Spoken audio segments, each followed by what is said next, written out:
எனக்கு நர்மதா அம்மாவை தெரியாது. ஆனால் இந்த நிகழ்வுக்கு பேச வேண்டும் என்று அழைத்தார்கள்.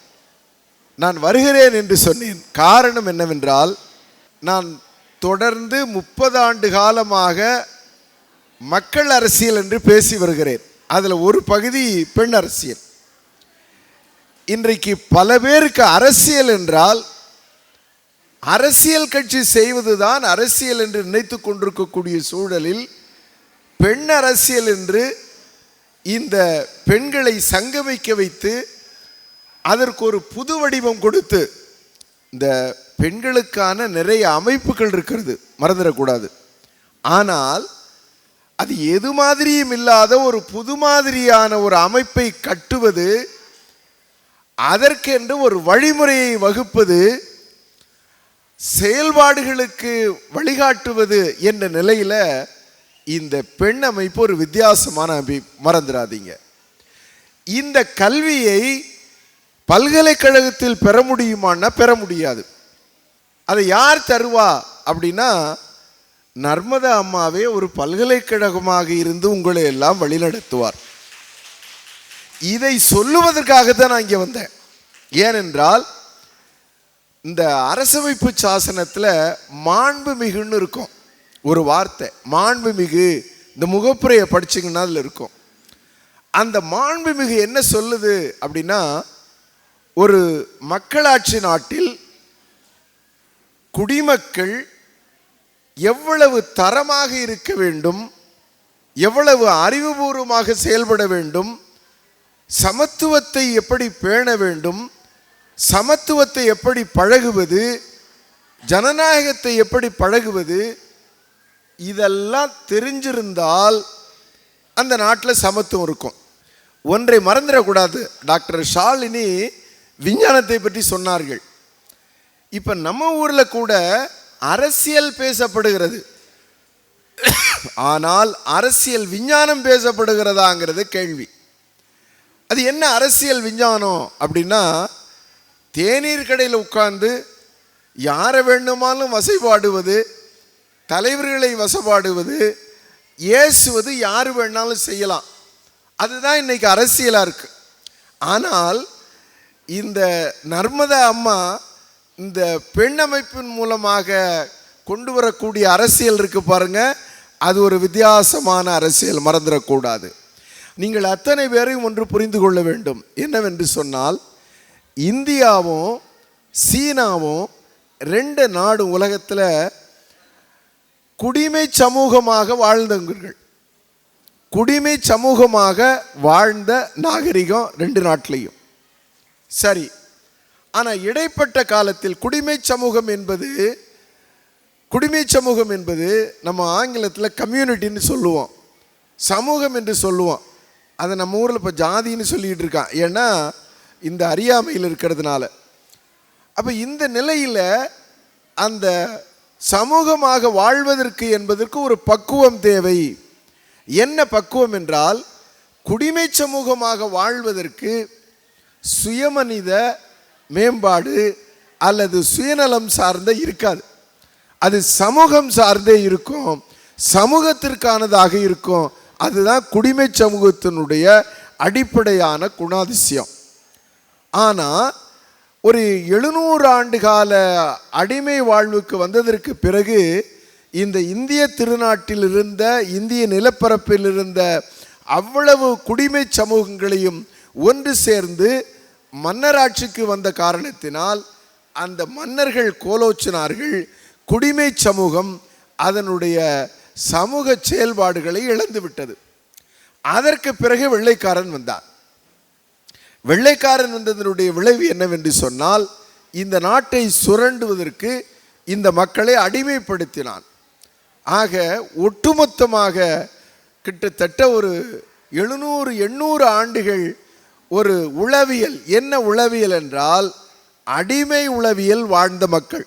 இப்போ நம்ம சொல்கிறோம்ல, பெண்கள் எல்லாம் ஒரு உளவியல் இருக்கிறாங்க, விடுதலை உளவியல் இல்லை, சுதந்திரமாக இல்லை. சுதந்திரம் வேறு, விடுதலை வேறு, மறந்து விடாதீர்கள். சுதந்திரம் வேறு, விடுதலை வேறு. அதனால அம்பேத்கர் சொல்லுவார், விடுதலைன்னு பேசுங்க அப்படின்னு சொல்லுவார். இப்போ விடுதலை என்றால் எங்கேயோ ஒரு இடத்துல அவன் சிக்குண்டு இருக்கிறான், எங்கேயோ ஒரு இடத்துல அடிமையாக இருக்கிறான். அதிலிருந்து விடுதலை அடைவது. சுதந்திரமாக வாழ்வதற்கு என்ன தேவை என்றால் பொறுப்பு தேவை, கடமை என்ன என்ற தெளிவு தேவை. அப்போ இந்த சூழலில் இந்திய சமுதாயம் எப்படி இருந்தது சுதந்திரம் அடைகிற பொழுது அப்படின்னா, ஒன்று பிரபுத்துவ மனோபாவத்தில் இருக்கக்கூடிய சமூகமாக இருந்தது, மறந்து விடாதீர்கள். இரண்டாவது ஆணாதிக்கம், மூன்றாவது ஏற்றத்தாழ்வு, நான்காவது சாதி அடுக்குகள். இப்படி பல்வேறு விதமான மக்களாட்சிக்கு சமத்துவத்திற்கு எதிரான கூறுகளை கொண்டிருக்கக்கூடிய இந்திய சமூகம். அந்த சமூகத்தில் என்ன வருது அப்படின்னா, விடுதலை அடையுது, சுதந்திரமான நாடாக மாறுகிறது.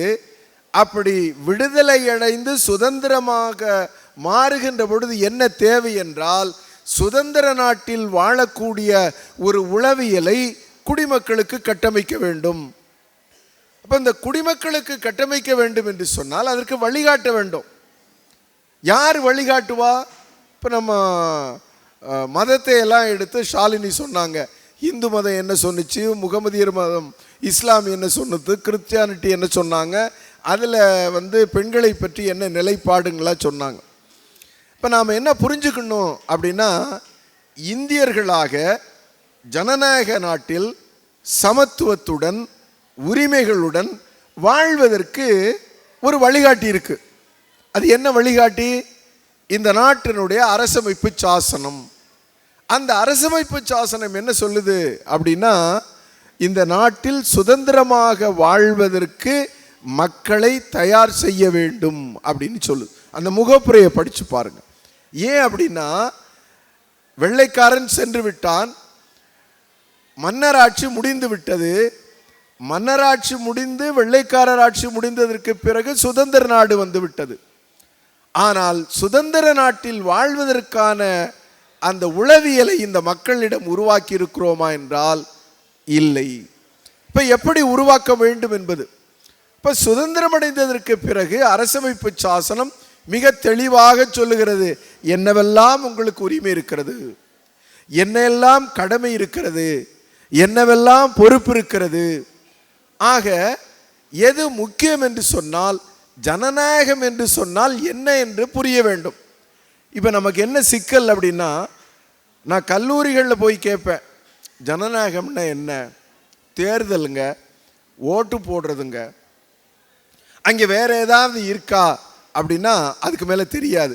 ஒருவேளை மீண்டும் மீண்டும் கேட்டால் அவர்கள் சொல்லக்கூடியது இந்த ஆப்ரஹாம் லிங்கன் அவர்களுடைய விளக்கத்தை சொல்லுவாங்க. இந்த by the people, for the people, of the people அப்படிங்கிற விளக்கத்தை சொல்வார்கள். இதை தாண்டி மக்களாட்சிக்கு இருக்கக்கூடிய கூறுகள் என்ன? சமத்துவம் என்பது ஒன்று இருக்கிறது, சுதந்திரம் என்ற ஒன்று இருக்கிறது, சகோதரத்துவம் என்ற ஒன்று இருக்கிறது, நீதி என்ற ஒன்று இருக்கிறது, நேர்மை என்று இருக்கிறது, ஒருவரை ஒருவர் மதித்து நடத்துதல் என்று இருக்கிறது, சாதாரண மனிதனுடைய கருத்துக்கு காது கொடுத்தல் என்று இருக்கிறது. இது மாதிரி ஒரு 20-25 கூறுகள் வந்துக்கிட்டே இருக்கும். அதில் ஒரே ஒரு கூறு என்ன அப்படின்னா, ஒரே ஒரு கூறு, இந்த கூறுகளை எல்லாம் சமூகத்திற்கு கொண்டு செல்லக்கூடிய ஒரு அரசாங்கத்தை உருவாக்குவதற்கான தேர்தல். இந்த 75 ஆண்டு காலத்தில் என்ன நடைபெற்றிருக்கிறது என்று சொன்னால், தேர்தலும் தேர்தல் சார்ந்த அரசியலும் நடந்திருக்கிறதே அன்றி ஒரு மக்கள் அரசியல் இங்கு நாட்டில் நடக்கவில்லை. அது மக்கள் அரசியல் என்று சொன்னால் மேம்பாட்டுக்கான, மக்களுடைய மேம்பாட்டுக்கான அரசியல், மக்களுடைய பங்களிப்புடன் அந்த அரசியலை நடத்துவது. கட்சி நடத்துவது அரசியல், அது கட்சிக்கான அரசியல். ஆக மக்களுக்கான அரசியலை அங்கு நடத்தியிருக்கிறார்களா, நடைபெற்றிருக்கிறதா அப்படின்னா அந்த இடத்துல இல்லை என்பதுதான் உண்மை. சரி, இந்த 75 ஆண்டு காலத்தில் 1200 பல்கலைக்கழகங்கள், 45,000க்கு மேலே இருக்கக்கூடிய கல்லூரிகள், 84% எழுத படிக்க தெரிந்தவர்கள் அந்த நாட்டில் இருக்கிறாங்களே. அப்போ இவங்களுக்கெல்லாம் இது தெரியாதா அப்படின்னு சொன்னால், இன்றைக்கு இருக்கக்கூடிய கல்வி இவைகளை எல்லாம் எடுத்து செல்லவில்லை. இப்போ சாலினி அங்கே வர வேண்டியிருக்கு. ஏன்னா விஞ்ஞானத்தின் மூலமாக நாம் நம்மை எப்படி புரிந்து கொள்வது என்பதற்கு யார் வர வேண்டியிருக்கிறது என்றால், நம் பள்ளியில் படித்த கல்வியோ, கல்லூரியில் படித்த கல்வியோ, பல்கலைக்கழகத்தில் படித்த கல்வியோ பிழைப்பு தேடுவதற்கு அது சொல்லிக் கொடுத்திருக்கிறது. ஆனால் எதை சொல்லித்தரவில்லை என்றால், மனிதராக மரியாதையுடைய வாழ்க்கையை வாழ்வதற்கு அது சொல்லித்தரவில்லை. அப்போ அந்த இடத்துல தான் இந்த பெண் அமைப்பு என்ன செய்கிறது என்று சொன்னால், ஒரு பக்குவமான, ஆங்கிலத்தில் சொல்லணும் அப்படின்னா, இந்த நாடு எப்பொழுது எல்லாருக்குமான நாடாக மாற வேண்டும் என்றால், ஜவஹர்லால் நேரு ஒன்று சொல்வார், எனக்கு ஒரு கனவு இருக்கிறது. என்னவென்றால், இந்திய திருநாட்டில் வாழக்கூடிய மக்களுடைய ஸ்டேச்சர் என்று சொல்வார், அதுதான் மாண்பு. அந்த மக்களுடைய மாண்பை எப்படி கூட்டுவது, அந்த ஸ்டேச்சரை கூடுற பொழுது என்ன நடக்கும் அப்படின்னா, பக்குவமான செயல்பாடு எல்லா இடத்துலையும் நடக்கும். அப்போ பக்குவப்பட்ட மனிதர்களாக நாம் மாறுகின்ற பொழுது, பக்குவப்பட்ட குடிமகளாக மாறுகின்ற பொழுது, பக்குவப்பட்ட பெண்களாக வருகின்ற பொழுது, பக்குவப்பட்ட எம்எல்ஏக்களாக வருகின்ற பொழுது, பக்குவப்பட்ட எம்பிக்களாக வருகின்ற பொழுது என்ன நடைபெறும் என்று சொன்னால், அங்கே ஒரு மக்களுக்கான அரசியல் நடக்கும். அந்த மக்களுக்கான அரசியலில் தான் பெண் அரசியல் நடக்கும். குழந்தைகளுக்கான ஒரு அரசியல் இருக்கிறது, விவசாயிக்கான ஒரு அரசியல் இருக்கிறது, எல்லோருக்குமான அரசியல் இருக்கிறது. ஆனால் அவைகளெல்லாம் பேசப்படுகிறதா என்று சொன்னால், அது பேசப்படுகிறது. எப்படி பேசப்படுகிறது என்றால், பயனாளியாக வைத்து பேசப்படுகிறது. பெண்ணா உனக்கு மிக்சி வாங்கிக்க, ஆனா உனக்கு ஃபேன் வாங்கிக்க, டிவி வாங்கிக்க அப்படின்னு பேசப்படுது. இது ஒரு சந்தை அரசியல், அது ஒரு சீழ்பிடித்த அரசியல். எது அரசியல் என்று சொன்னால், அறிவியலாக பேசப்படுவது அரசியல். ஆக இன்று அறிவியலாக அரசியல் பேசுவதற்கும், ஒரு பக்குவமான அரசியலை கொண்டு வருவதற்கும், சாதாரண மனிதர்களை உயர்ந்த மனிதர்களாக உயர்த்துவதற்கு பண்புகளை வளர்க்கக்கூடிய ஒரு அரசியலை முன்னெடுக்கக்கூடிய ஒரு இயக்கமாக நம்முடைய நர்மதா அம்மா அவர்கள் இந்த பெண் அமைப்பை கட்டியிருக்கிறார்கள். இன்றைக்கு என்ன நிலை என்று சொன்னால், எல்லா இடங்களிலும் நான் பார்க்கிறேன் நம்பிக்கையற்ற தன்மை.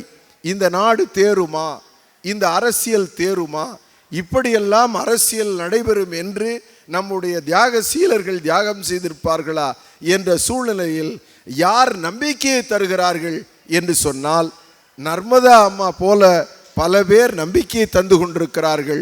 ஆகையினாலே தான் அந்த நம்பிக்கையின் காரணமாகத்தான் இங்கு வந்து ஏதாவது 2 செய்தியை சொல்ல வேண்டும் என்பதற்காக நான் இங்கு வந்தேன். ஆகையினாலே உங்களுக்கு நான் சொல்லக்கூடிய ஒரே செய்தி, ஏனென்றால் அவருடைய காணொளியை பார்த்தேன், அவருடைய புத்தகத்தை பார்த்தேன், இங்கு நடந்த நிகழ்வுகளை பார்த்தேன். அத்தனையிலும் என்ன இருக்கிறது என்றால், ஒரு தரம் இருக்கிறது, பக்குவம் இருக்கிறது. ஆகையினாலே அவர்களை நீங்கள் பல்கலைக்கழகமாக நினைப்பீர்களேயானால் உங்களை உயர்ந்தவர்களாக மாற்றுவார்கள். நீங்கள் உயர்கின்ற பொழுது உங்களை சார்ந்தவர்கள் உயர்வார்கள். ஆக நாம் என்ன நினைக்கலாம் என்று சொன்னால், இப்படி நாம் ஒரு 2000 பேரை வைத்துக்கொண்டு இந்தியாவை மாற்ற முடியுமா என்று சொன்னால் மாற்ற முடியும். எங்கே மாற்ற முடியும் என்று சொன்னால், நீங்கள் உங்கள் குடும்பத்தை மாற்றும் போது, நீங்கள் வாழுகின்ற இடத்தில் நீங்கள் ஒரு வித்தியாசமான பெண்மணி என்ற பார்வையை தருகின்ற பொழுது நீங்கள் அதை மாற்ற முடியும்.